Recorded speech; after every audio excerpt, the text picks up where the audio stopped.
Hello guys, this is Mr. H. I'm back. I wanted to go over another one of the IXL assignments that I assigned for this week. This is S.5, solve one-step equations. I wanted to do just 2 or 3, possibly 4 problems just to show you what you need to do for this particular assignment.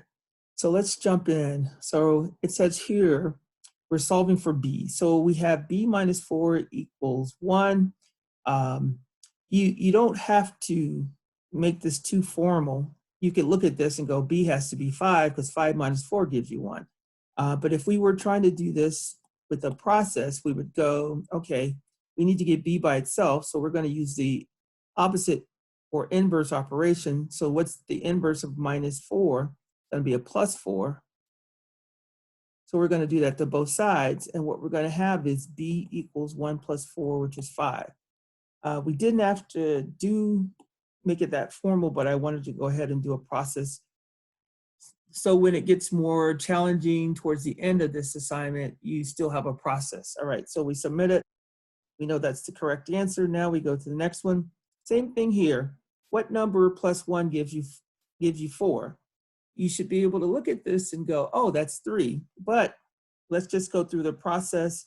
C plus 1 equals 4. We want to get C by itself, so we use the inverse operation to move this plus 1 to the other side. So that's going to be minus 1, minus 1. Let me clean this up a little bit. All right. And then, so it's going to be 4 minus 1, which is 3, which is what we expect, which we expected. Put 3 there. That's your process. So you're basically just using inverse operations. Okay, here we have y plus 3 equals 9. We want to get y by itself. That's what it means when they say solve for y. It means we want y and nothing else. We don't want any other numbers on that side. So we got to get the plus 3 to the other side. So the opposite of plus 3 is minus 3.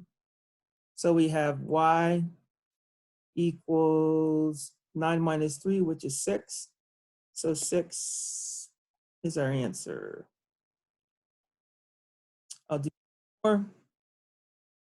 This one is solve for D, and it says 2 equals D minus 3. So we want to get D by itself. So what we're going to do is we're going to add 3 to both sides. 3's cancel. 2 plus 3 is going to be 5, so D equals 5. And we're done. Okay, that's all you're doing. Just have to use the inverse operations. Let me give one example. Let's say we had x over 4 equals 16, all right? 2 ways we could do this. Well, just cross multiply, right? It would be x equals 16 times 4, which would be 64. So one-step equations, you're either going to be adding or subtracting, or you're going to be multiplying or dividing one operation, and you should be done. Okay? If you have to do more than one, then you're doing too much. If you have any questions, as always, you can send me an email or send me a text. Thank you.